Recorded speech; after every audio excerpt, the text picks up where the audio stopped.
Are gaming channels becoming irrelevant on YouTube? Looking back on the past of YouTube, there are so many channels I can think of that are just gone. They don't make content. They're irrelevant. And I don't know why, because I really like their videos and I would keep watching today if I saw them. And I know you guys have to agree. I mean, I know you would get home from school, get comfy in your snuggie, and then throw on some Grand Theft Auto, some Call of Duty, Minecraft, the same channel over and over just because you really like the content. What happened to them? Why are they irrelevant? Why can I not find them anymore? There is a man on YouTube, some may call him a internet historian. He will go in depth and give us some insight on these channels and what exactly went wrong.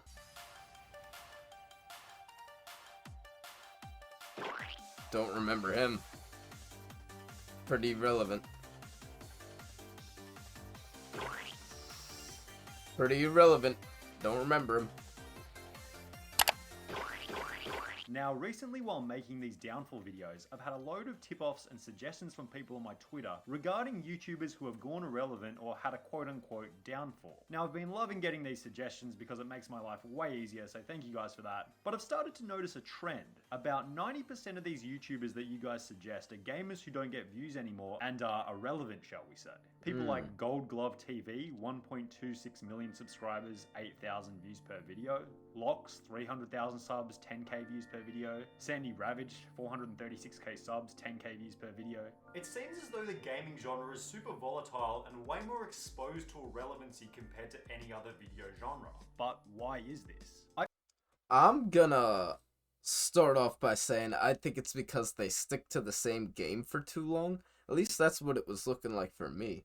I feel like the content runs dry relatively fast and that gets really old for the audience. So you gotta more build a character more than, not even a character, build your community up more than you build the game up, you know what I'm saying? I also want to explore how come some YouTubers can go months without uploading, come back and still get millions of views, while other YouTubers don't upload for 3 days and run the risk of ruining their channel. This video will explore the concept of irrelevancy, so we can answer the question, why do gaming YouTubers go irrelevant way more than any other video genre? Competition. There you go, I've given you one word that answers the entire. Competition. I'm gonna just, go off figure of speech here first. Competition through other video games, like other games competing. Competition through so many other gaming channels, that's very true. There are so many gaming channels, and there's always that one big one that people flock to. Yeah, I guess competition's a really good way to put it, but I don't think that's the only thing. Video. But seriously, what is competition? Well, competition in a broad sense is rivalry between two people who share a similar goal. However, in a YouTube context, competition is the number of other creators that are making videos in a specific video genre. For example, Ninja is competing with Tfue, Keemstar is competing with Scarce, Some Ordinary Games is competing with Penguin Zero. I'm sure you can apply it to whatever creator you watch. Gotcha. However, simply knowing that competition exists isn't enough to answer the question. We have to dig a little bit deeper. Why is there a lot of competition in the gaming genre? How come some genres of content like gaming or reactions have millions of different videos available on YouTube, while other genres it's hard to even find a single person making content on a topic that you might be interested in? Well, it comes down to what's called barriers of entry. What do I mean by barriers of entry? In a YouTube setting, it's the amount of obstacles in the way of making a certain video type. For example, the specific knowledge of a skill or perhaps the equipment needed to make a specific video. Well, let's apply. This video's becoming really good on just learning YouTube knowledge, you know what I'm saying? He's talking a lot about just what it takes to build a YouTube channel, which is very valuable both to me and anyone else who's out there who's trying to build a channel. That to gaming. What does it take to start a gaming channel? A computer or gaming console, 90% of the developed world has one. A specific video game to make videos on, again, anyone can get that within an hour if they really want to. Recording software, editing software, all very easily accessible to anyone looking to start making content. On top of this, there's really no risk from a social standpoint. You can post videos under an anonymous name with no face cam. There's no risk of social rejection, right?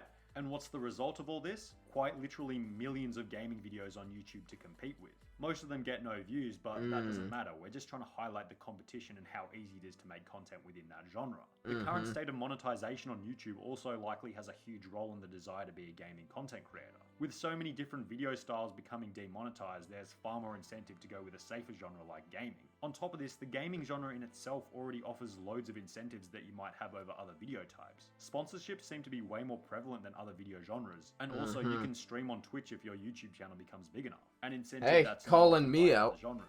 Another aspect that adds to the level of competition is the fact that it's really difficult to differentiate yourself from other gaming YouTubers. Suppose that you're all playing the same game. Where's the point of differentiation besides the level of skill? Well, we'll talk about that in a little bit, but on the surface, from a visual point of view, maybe a slightly different overlay, slightly different editing, slightly different webcam, but overall, differentiating yourself from the crowd in a way unrelated to gaming skill can be difficult. That's where you really have to lean into yourself, make people connect to you, and you connect to your community. You gotta talk to them, get to know them, so they get to know you. So you guys turn out to have this mutual agreement where you produce content that they really enjoy to come to and watch, and they get hooked on it. Not hooked, but you know what I mean. They become very attached to the content that you put out, and they develop a sort of habit to watching that content, and that's where you really get a good foundation of content produced and viewers gained. That's, you know, what I'm thinking, if that makes any sense in anyone's head. We can use a comparison example like Tfue and Ninja. If you put their streams or videos side by side, they really aren't that different. But the thing is, you can compare these two high-level streamers to any other lower-level streamer or YouTuber, and it'll be a pretty similar comparison from a visual standpoint. But now let's look at some examples on the opposite end so we can have some contrast. What about those extremely differentiated YouTubers in a video genre with high barriers to entry? Let's talk about Vsauce. If you haven't heard of him, then you're probably living under a rock, but he's a science YouTuber with 15 million. Vsauce, if I had to pick a favorite YouTube channel ever, it would probably be Vsauce. I have a lot of his videos almost memorized. I have videos like in depth. I used to watch him when I went to bed. I used to watch him when I got home. It was just so interesting, and I would watch it so many times just to try to understand everything that he said, and it took so long for me to like grasp everything he said in each video, so they were so rewatchable. Vsauce, top tier YouTube video, top tier channel. Everyone knows him. Watch every video. They're all gold. Talk about Vsauce. If you haven't heard of him, then you're probably living under a rock, but he's a science YouTuber with 15 million subscribers. He uploads very rarely. For example, his last upload was 4 months ago in February 2020. But 4 months isn't even that long for Vsauce. His previous upload before his most recent upload was 9 months ago, and 2.5 years before that. But these videos all still got millions of views. Imagine if any gaming YouTuber that you can think of uploaded 3 times in 2 years. Yeah, How dead real would their shit. channel be? Pretty dead if you ask me. So then let's ask the question, what makes Vsauce extremely resistant to irrelevancy? It's not just that Vsauce makes good content, because there are loads of creators who make great content and still end up going irrelevant. It's that Vsauce has a skill that no one else on YouTube can replicate. Particularly his knowledge and interest in science to a level where no one else can compete with him. There's very few people that have the knowledge that Vsauce has, and of those who do have that same level of knowledge, how many of them have the ability to create engaging, well-edited videos like Vsauce? I think that's a really good, that's like an excellent point, 100%. So what you have to look at is like almost professional gaming channels. Like if you want to bring it into the gaming world, which he might do in this video, we'll see maybe later. What you're trying to do with that is have something, not with that, excuse me. What you're trying to do is build a channel that no one else can replicate. Like he's saying, you want to build a channel where it's very unique, and if anyone tried to copy that channel, it would be noticeable and obviously not as good, because what you have is a skill. It's unique to you, and it took a lot of practice. So You could take someone like Vsauce, who is comedic. One, no one can match Vsauce's comedy. Gold, A tier. And then two, God damn it, where was I going with that? Oh yeah, his science, which also no one can compete with. Cause he's just smart as shit. With my example, with gaming channels, if you want to go in the gaming world, if you go to professional channels like MKLeo or someone like FaZe Tfue or something, even if they don't upload for a long period of time, if they upload after a year or so, you know that they're gonna get views because they have a skill. People really like their personality, one, and they really like their gameplay because they are skilled. No one can match their level. They dominate. Sorry, that was a long tangent. I might edit this video down and do like shortcuts, but you know what I'm saying. He's so far ahead of the pack with his skill set that no one else has any hope of catching up. Another example is someone like Brody TV. His skill is that he has the ability to go out and embarrass himself in public and look hilarious while doing it. It's something that no one else is willing to replicate because it can be embarrassing and awkward to film. You need a cameraman who's willing to follow you around for a day. It's not easy. It's a difficult type of content to produce. It has high barriers to entry. And that's where we kind of lean into with Sidewalk Sins. It's starting to become more popular, but we're getting somewhere. But difficult can be a good thing because the resistance to irrelevancy is much higher, considering there's minimal competition and very few alternatives to watch if you want that type of content. Final example, Casey Neistat. What does he have? Wait, what is that? What is this channel? How many of them have the ability to create engaging, well-edited videos like Vsauce? He's so far ahead of the pack with his skill set that no one else has any hope of catching up. Another example is someone like Brody TV. His skill is that he has the ability to go out and embarrass himself in public and look hilarious while doing it. It's something that no one else is willing to replicate because it can be embarrassing and awkward to film. You need a cameraman who's willing to follow you around for a day. It's not easy. It's a difficult type of content to produce. It has high barriers to entry. But difficult can be a good thing because the resistance to irrelevancy is much higher. That's beautiful, Brody TV. Competition and very few alternatives to watch if you want that type of content. Final example, Casey Neistat. What does he have in his videos that no one else can replicate? Well, he has a lifestyle that very few can replicate. He has a non-douchey influencer personality despite all of his success. Another thing that not many people can replicate. And on top of this, he has filmmaking skills beyond this world that no one can even get close to replicating. He has so many skills that make him indispensable on the platform. And the result is that he can make YouTube videos that no one else will ever be able to replicate on the same level. He's only uploaded 5 times in the last 4 months. The views might not be as strong as they were previously, but they're still pretty decent. If you were to upload 1.1 million is beautiful. Channel, it's pretty likely that your YouTube career would be pretty much fried. So, avoiding irrelevancy appears to be just having a skill that you can perform on camera that very few other people can replicate without working on themselves first. Then let's apply that to gaming. Most gaming YouTubers don't have this type of specific skill that no one else is willing or able to replicate. Well, kind of. I say that lightly. I'll talk about that in a second. But okay, firstly, he might lead in agree. to competitive gaming here. If a gaming YouTuber doesn't post, there's 100 or even 1,000 other people playing the same game who are all easily accessible on YouTube for you to watch as a viewer. It goes back to the point that if you aren't consistently producing, there's always going to be another gaming YouTuber who is. But let's go further back to what I said about gaming YouTubers not having a specific skill that no one else can replicate. What I've said is obviously not entirely true. In order for there to be certain gaming YouTubers that rise to the top, there has to be some sort of skill in place for these top gaming YouTubers, right? Well, of course. Why do you watch a Tfue or a Ninja? Because they're exceptionally skilled at the game that they're playing. Exactly. But what about, for example, like those Minecraft YouTubers where there isn't a specific skill aspect to the game? What is their skill? It's not like you need to be exceptional at the game to be an entertainer on it. Well, that is their skill, entertainment. And this is why so many of them go irrelevant over the long term.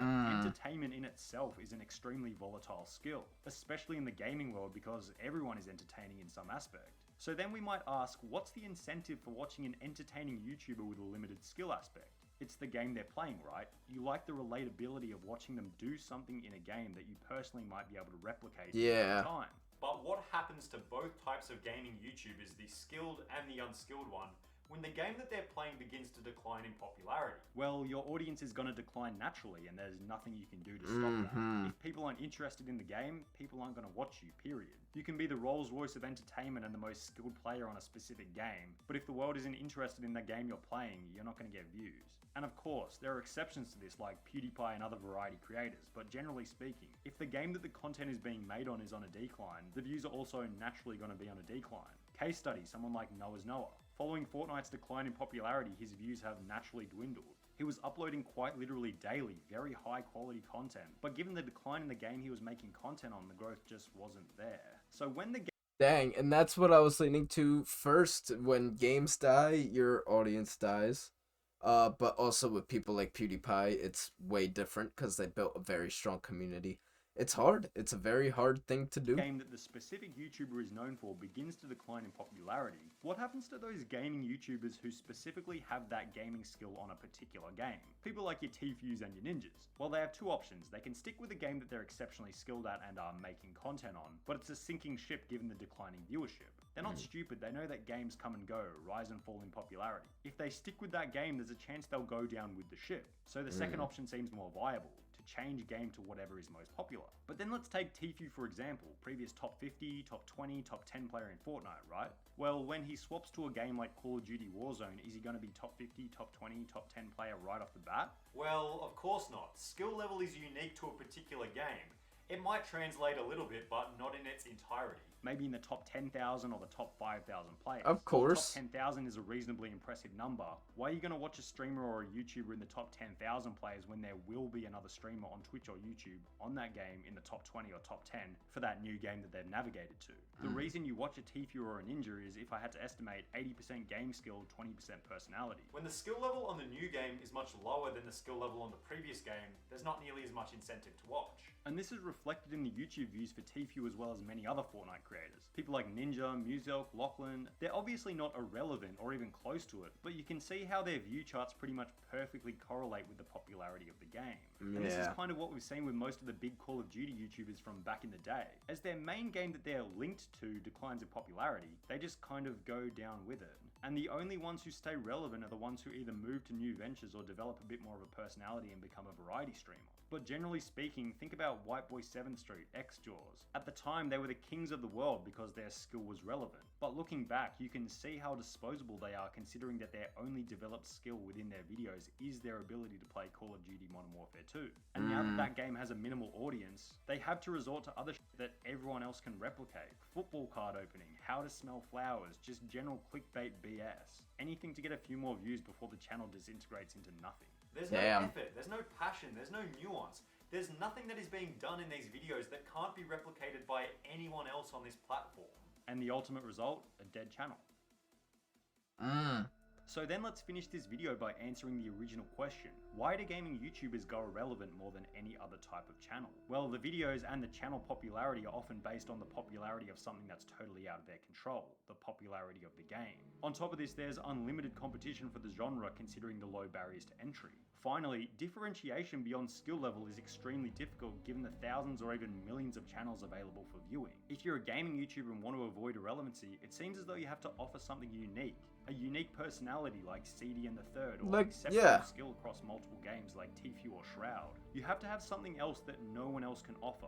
Be like Vsauce, be like Brody TV, be like Casey Neistat. Offer the YouTube audience something that no one else can offer. If you do, you'll have a cruisy time on the platform. Alright, that's going to be all for this video, guys. Alright, beautiful. That's... finish the video You up. guys could like and subscribe. Always like, subscribe to Sunny V2. I would appreciate the hell out of that, but other than that, Beautiful. I'll see you guys in the next one. Thank you guys for watching. Peace. Beautiful. But chicken, it's all I know. Let me show you how it's done.